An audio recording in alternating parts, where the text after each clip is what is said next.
The Nile shimmered under the blaze of Ra's eye as the barge slid through the reeds, carrying spices, scrolls, and one secret too dangerous to name. Beneath the cargo deck, shackled to an iron ring embedded in wood, a girl sat hunched in shadow, no older than 16, with skin like bronze sunlight dulled by grime and eyes that once reflected stars, now hollowed by betrayal. Her name was Amunia, though no one spoke it aloud anymore. She had been taken from her village on charges no one could prove, accused by nobles who feared her mother's whispered knowledge of herbs and stars. Her wrists bore the raw truth of her punishment, rubbed red from ropes, though she made no sound. She would not give them the satisfaction. Above her, the deck creaked. Someone was coming. Menmaatre, the barge's new scribe, was not supposed to explore the lower holds, but something in the captain's hushed tones about a witch to be delivered south unsettled him. Scribes were trained to record history, not intervene in it. But the moment he pulled back the curtain to the underdeck, he stopped being only a witness. He saw her, curled like a beaten cat, eyes defiant despite the bruises. It struck him like the sting of papyrus cuts, that she was not dangerous because of dark powers, but because she refused to cower. "Who are you?" he whispered. "A lie," she answered, voice hoarse. "They call me Curse, but my name is Amunia." He knelt, not as rescuer, but as listener. She didn't want saving. She wanted to be heard. Later that night, Menmaatre stayed awake, ink staining his fingertips as he forged a false entry into the shipping log. "No prisoner aboard," it now read. A silent risk, a permanent betrayal of the records he swore to keep. At dawn, when the guards found the chains empty, they raised alarms. But the girl was gone, and so was the scribe. Deep in the reeds along the Nile, she sat by the fire, bandages around her wrists, silent tears tracking through soot. "Why did you do it?" she asked. "Because someone once did it for me," Menmaatre replied. She looked up, and in his eyes saw not pity, but recognition, not of what she had suffered, but of what she could become. Not a prisoner, not a witch, but a name worthy of memory. And the river carried them south, toward danger, perhaps, but also toward something the records would never write. A girl reborn in rebellion, and a man who remembered what it meant to defy ink and oath for the sake of a soul. The desert was not silent. It whispered with the wind, hissed through the reeds, and screamed in the hearts of men who sought vengeance in the name of order. Word of the missing girl traveled faster than the barge itself, and when it reached Wasset, the scribes trembled, not because of what had happened, but because of who had done it. Menmaatre's name was inked on stone and papyrus alike. A royal scribe, a man sworn to the truth, now a fugitive. The high priest of Thoth issued a decree. The scribe who breaks oath breaks Egypt. Bring him back, dead or broken. And so began the hunt, not by beasts, but by men in gold and linen, trained in the laws of gods and the violence of men. Menmaatre and Amunia hid by night, traveled by dawn. In the marshes of El-Kab, she learned to mimic bird calls to signal him.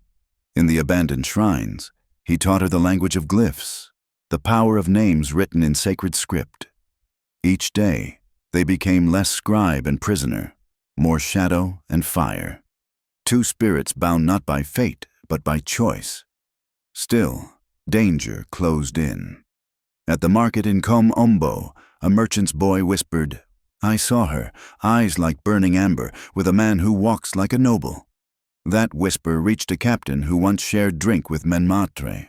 That captain passed word to the temple guards, and soon they were no longer hiding. They were being hunted.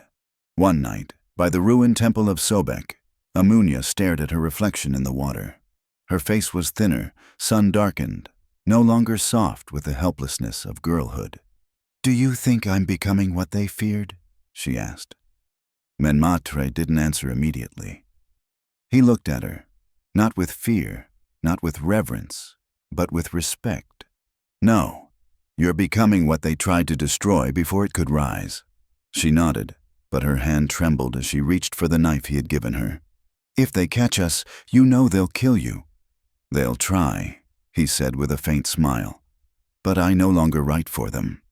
That night they moved again, deeper into the sandstone cliffs where maps ended. The pursuers were close now. Dust clouds rose behind them. Dogs barked in the distance. Amunia no longer ran from fear, but from purpose. She wasn't escaping her past.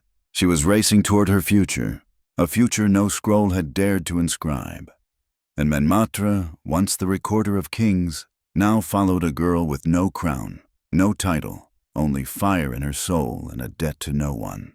They would come for her, but she would no longer be found in chains.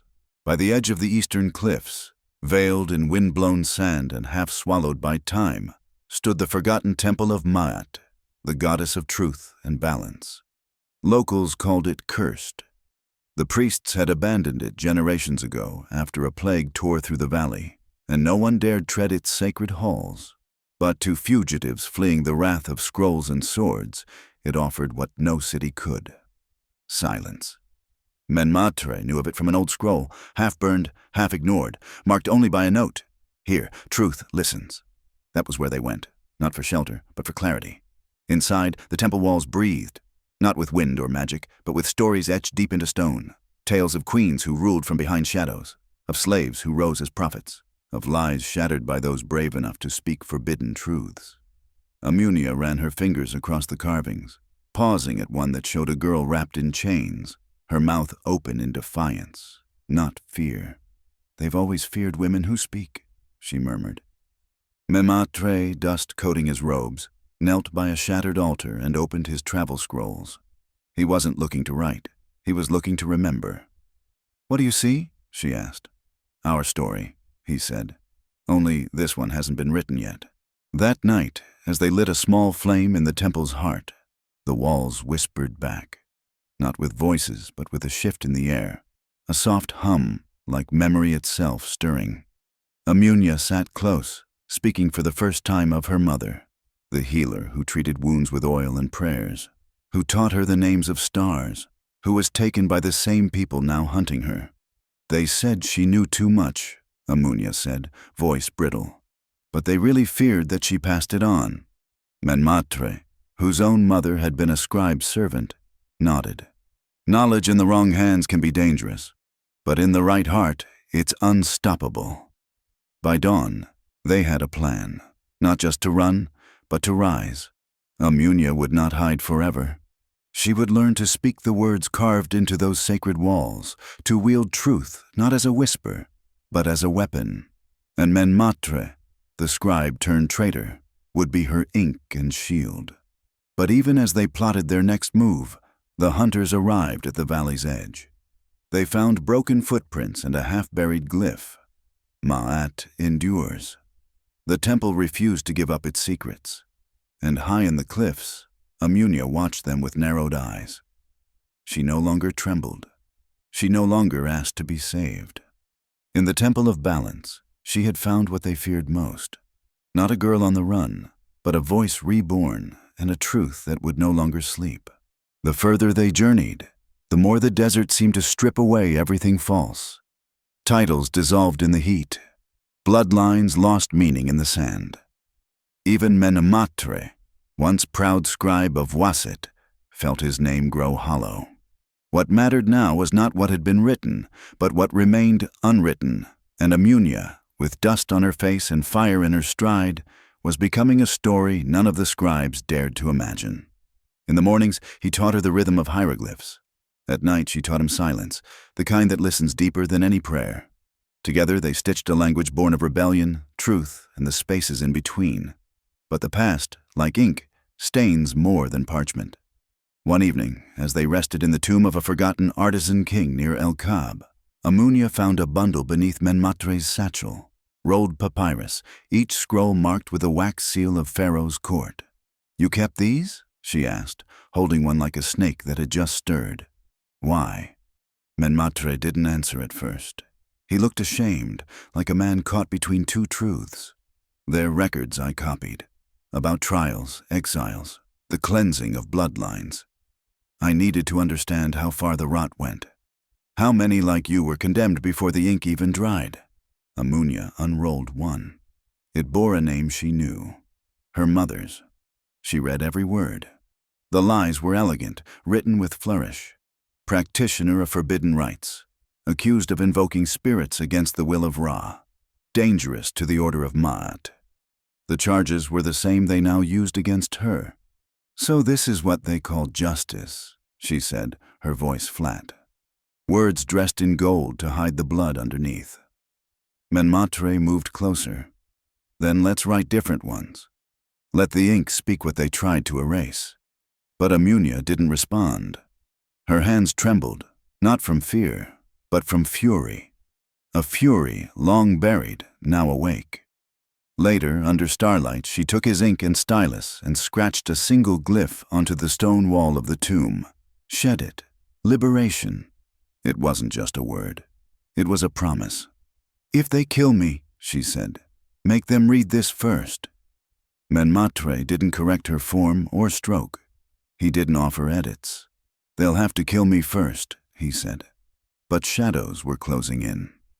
Unseen by them, a scout knelt in the hills above, watching their fire through a bronze lens.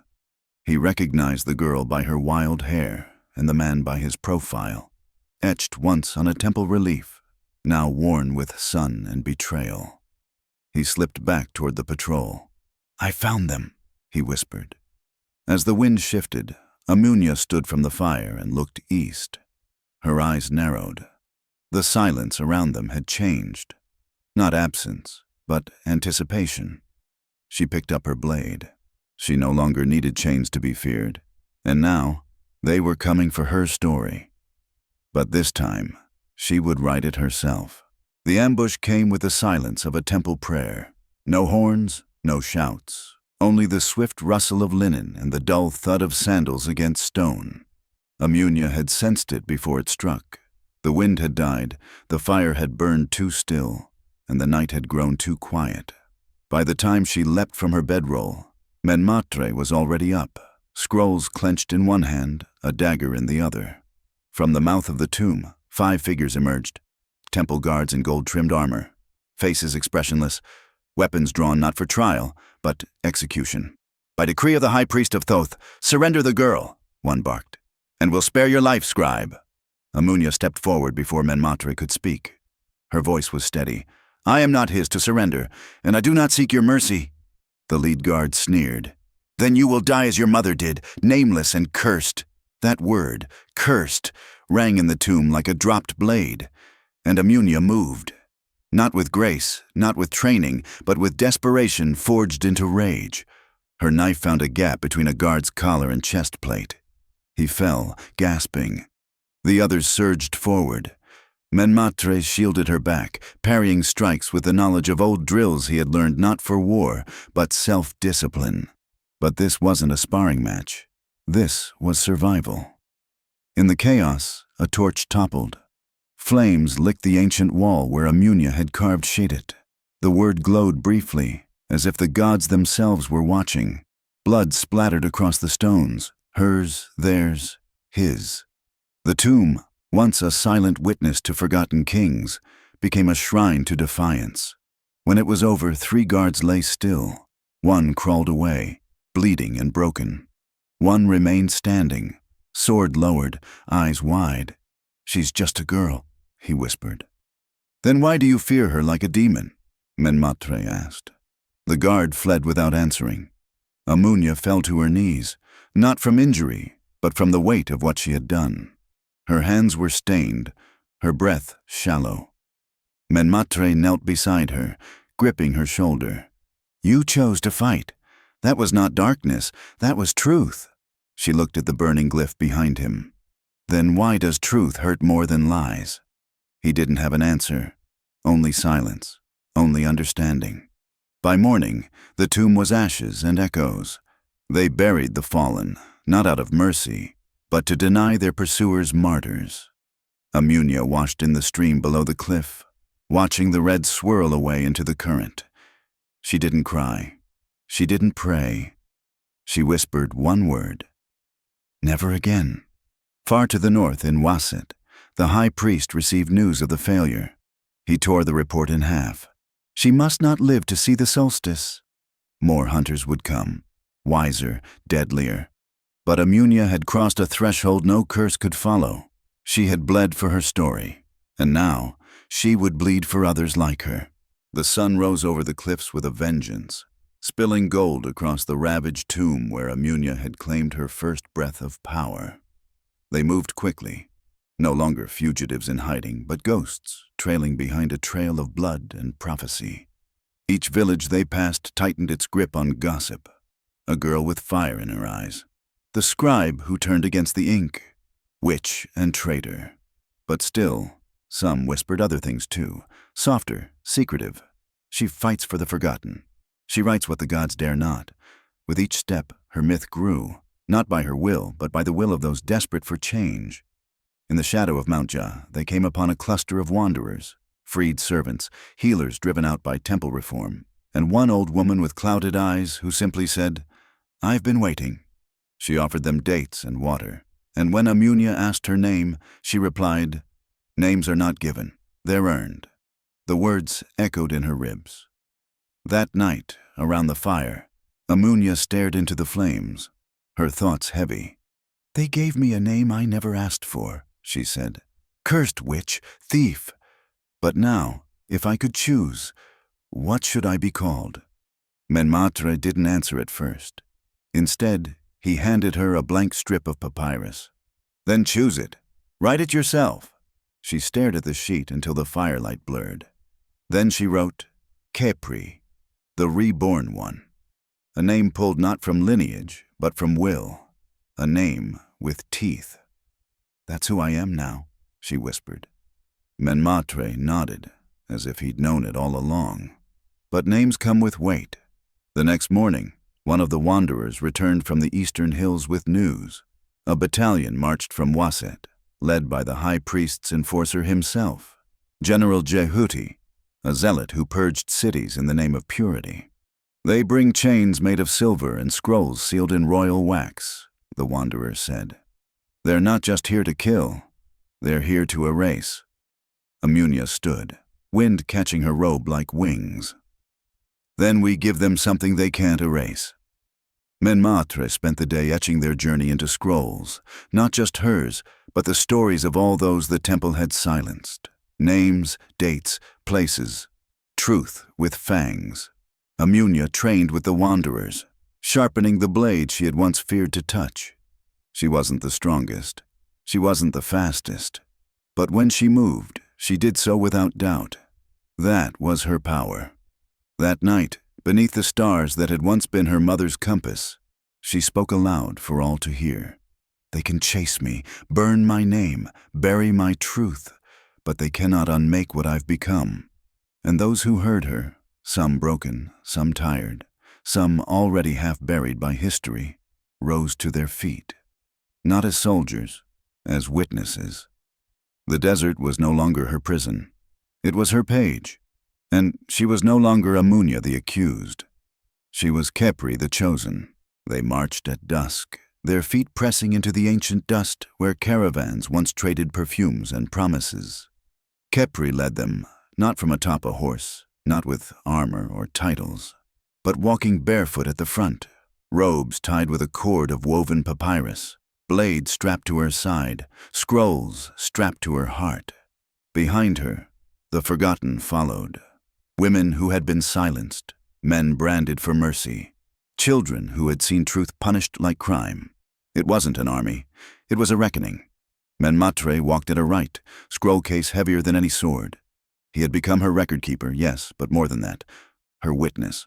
In his scrolls, he no longer copied the stories of kings. He wrote of rebellion that bloomed in dry soil, of a girl who had found her name in fire and refused to forget it. "What happens if we fall?" Khepri asked him that night, staring at the horizon where dust clouds warned of approaching troops. "Then the sand will remember," he answered, "and one day someone else will find our footprints." At the Valley of Black Rock, where the desert narrowed into a throat of stone, they chose to make their stand. The cliffs curved like ribs, the canyon forming a natural choke point. The wanderers worked quickly, stacking stones, laying false trails, hiding messages beneath cairns. Khepri stood before them and said, We are not fighting to win. We are fighting to be seen.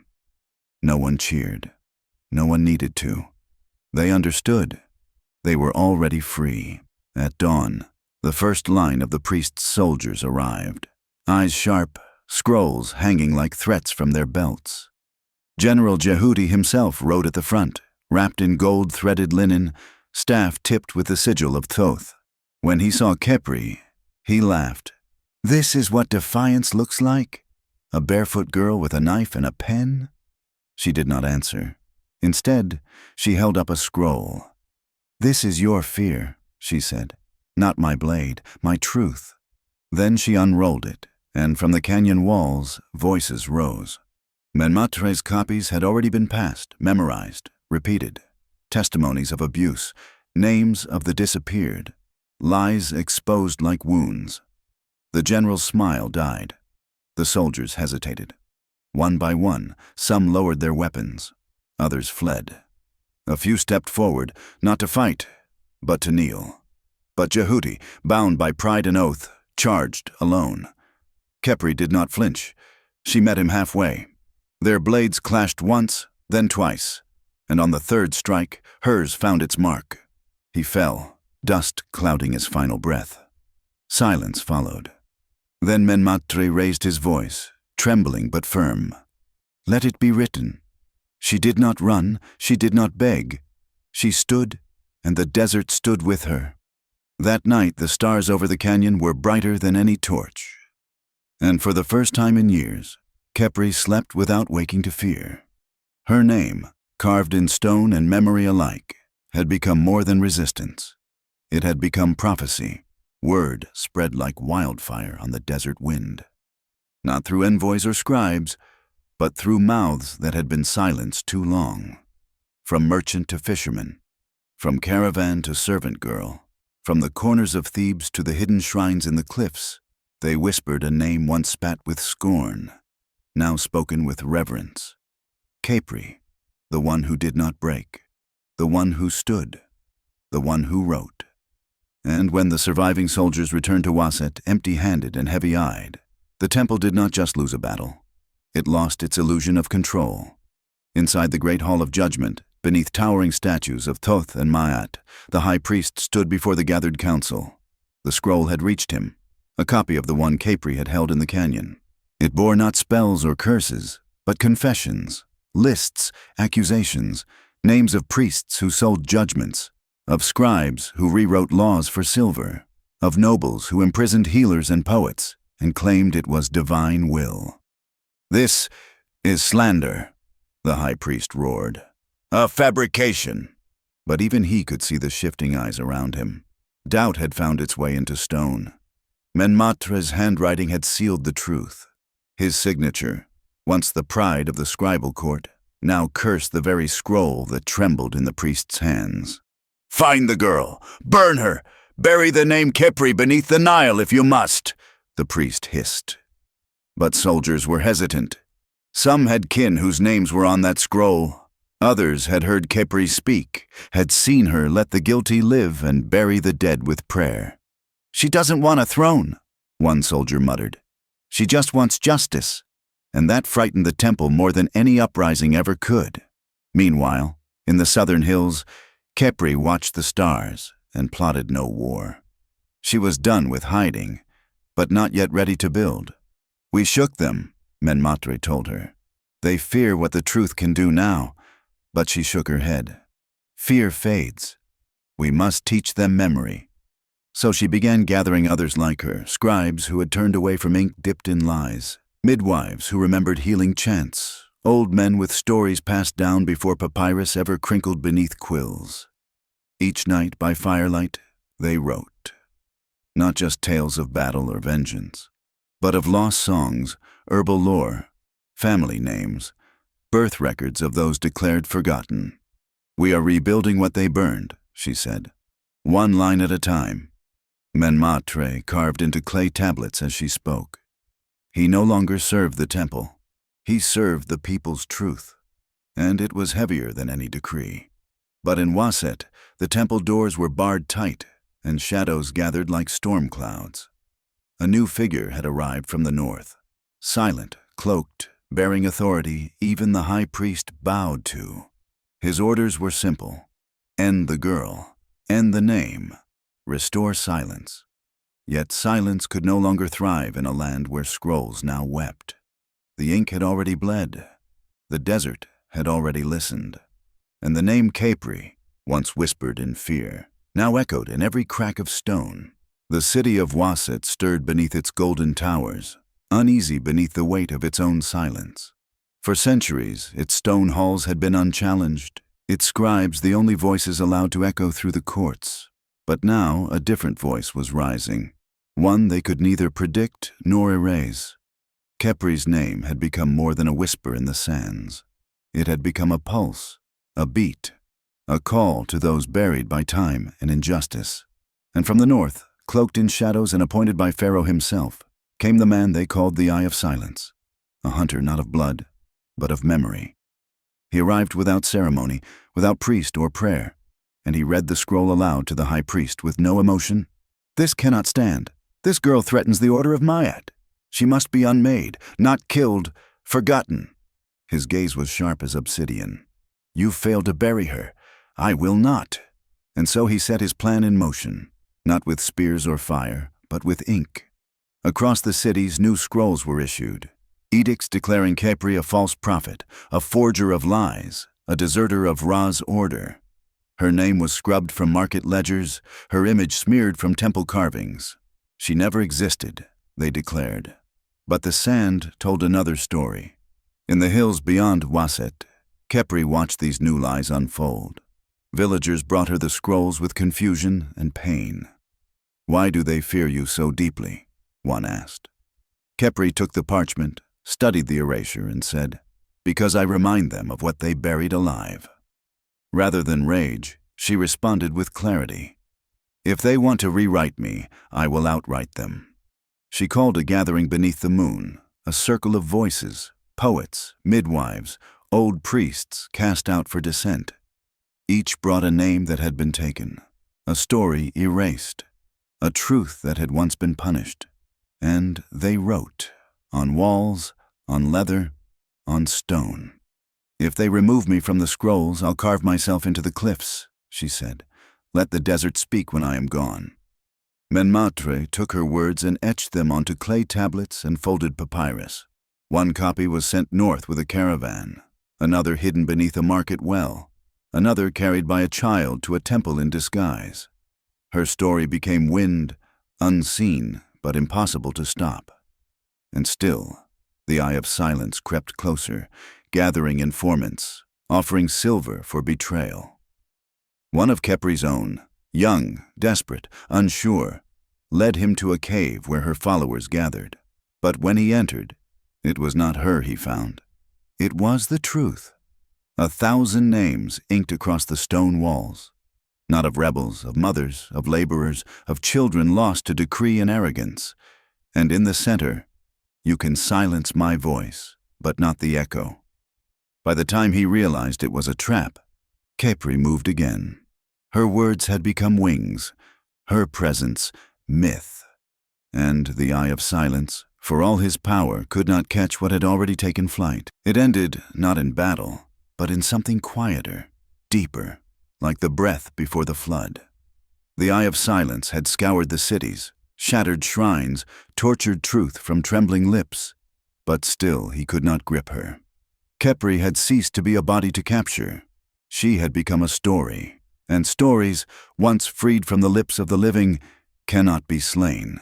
In the southern reaches, near the cliffs of Gebel el Silsila, where sandstone meets sky, she made her final stand, not with weapons, but with vision. She called it the Tomb Above the Nile, a sanctuary carved not for the dead, but for the erased. Menmaatre and a dozen others chiseled day and night, carving names into the face of the rock, names stolen from scrolls and swept from history. No bones lay there, only memories returned to stone. It was not a tomb.